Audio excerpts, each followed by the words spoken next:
safeguarding a sustainable supply of water for Eastern England from the perspective of Water Resources East.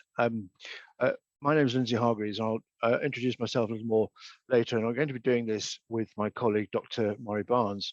So, Murray. Thanks, Lindsay. Yes, I'm Mary Barnes. I'm the project manager for WRE working on the Water for Tomorrow project. Previously, I was a national flood management advisor for the NFU, so I've got a bit of an agricultural background.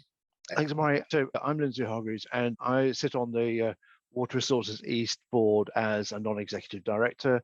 I represent agricultural interests as a member of the National Farmers Union. I'm a farmer by background, spent most of my career running fairly significant farming businesses in Eastern England, focusing on field-scale vegetable production under irrigated cropping regimes. In more recent times, I've focused my time on helping with developing water resources policy and projects like Water Resources East. What Murray and I will be doing, just taking you through some of the approach that Water Resources East is taking, a little bit about that process, and Murray will give some more detail on some of the projects and the activities.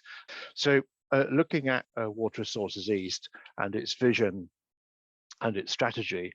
So Water Resources East was, as many of you will know, its work started about 6 years ago, but it's only in more recent times that it's been formally constituted into a not-for-profit limited company.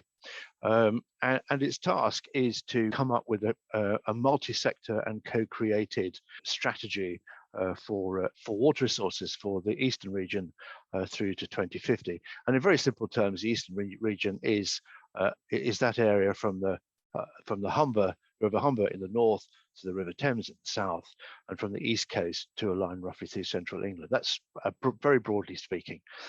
And on the slide, you'll note a comment about the WRE's vision and its overarching strategy. And I guess the really important point there is this matter of that the idea is that we should have sufficient water resources to support a flourishing economy, a thriving environment, and the needs of its population, and for the region to be seen as an international exemplar for collaborative, integrated water resources management. And behind that is a strategy. The key elements of it are storage of water within the landscape, be that in the natural landscape or in man-made assets, reservoirs and so on, to hold water in the landscape, to transfer water from areas where there's a surplus to areas where there's a deficit, and develop this sort of integrated approach to water and land management so that we are more effectively increasing resilience and very importantly in this whole project, restoring and enhancing the natural systems and resources on which we all depend. It works at many different levels. I mean, firstly, any person can be a member of Water Resources East.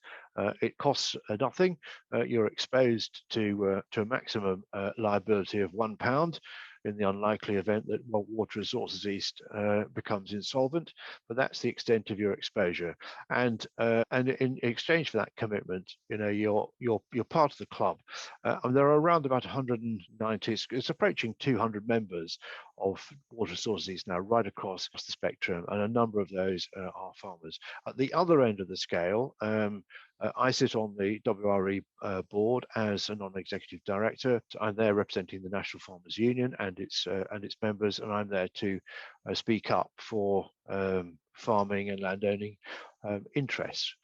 And then in between, so supporting me, for example, and I have a group of around about 15 farmers from across the region who I speak to on a regular basis about what WRE is doing, and similarly they tell me what their problems are.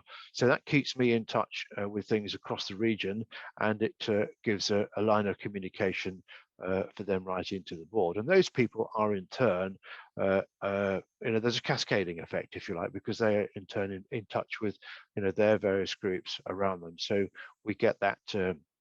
We've got that network building up. And then, of course, there are the projects that we're involved with. So Mara's directly involved with Water for Tomorrow, which has direct links with farmers, and the same applies to the Norfolk Water Strategy, and so it goes on. So there are lots of links and there are lots of opportunities to get involved. It's not a closed shop by any means. The benefit is to get your voice heard, to get your concerns on the table, to be part of the conversation. And I think importantly as well is to better understand the concerns of others, because it is I will underline this thing, this co-created multi-sector approach, and it's only going to be effective if it is genuinely co-created. So the biggest benefit has to be this one of being part of a movement which has that collaborative ethos.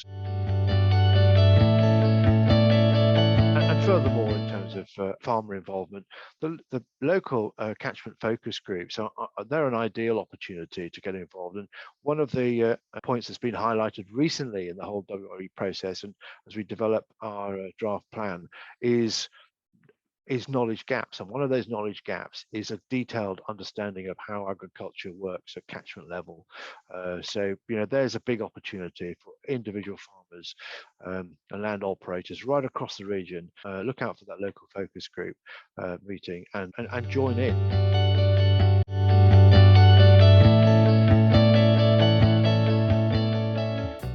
On this graphic on the screen now, you can see that a lot of things happening from the Humber Bank strategy for 2,100 in the north to a water source trading platform in the southeast. There are biodiversity net gain projects. There is natural Cambridgeshire doubling its nature-based assets, projects on hydrogen, the hydrogen economy. There's a whole host of pockets of activity with which Water Resources East has some involvement, either by simply knowing what is happening there, or perhaps being much more actively engaged through its own team members, that sort of thing. And this illustrates just the complexity of the task of putting together a regional plan through to 2050, which encompasses all the different stakeholder needs. But that is really what we are for, and we can talk for a moment about just how Water Resources East does that, what its own structure looks like. So in the co-creation of a regional plan, we have set up a number of groups and activities. So within that structure, there are two technical delivery group planning conferences, and those are an opportunity for looking at the different projects at different levels and how they might impact how things move forward.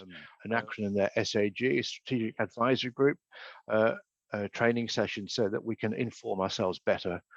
Regional planning conferences to give an opportunity to wider groups, and then local focus catchment workshops where we're trying to take a much more granular approach. So it's we have to accept that whilst we're planning at a regional level, that regional plan is actually a matrix of activities at different levels, right down to catchment and subcatchment. And one of the things that process is highlighted is the need for new groups to look at other things in more detail. So, for example, we have recently set up an agricultural technical focus group and an energy technical focus group to look more closely at the needs of those particular sectors.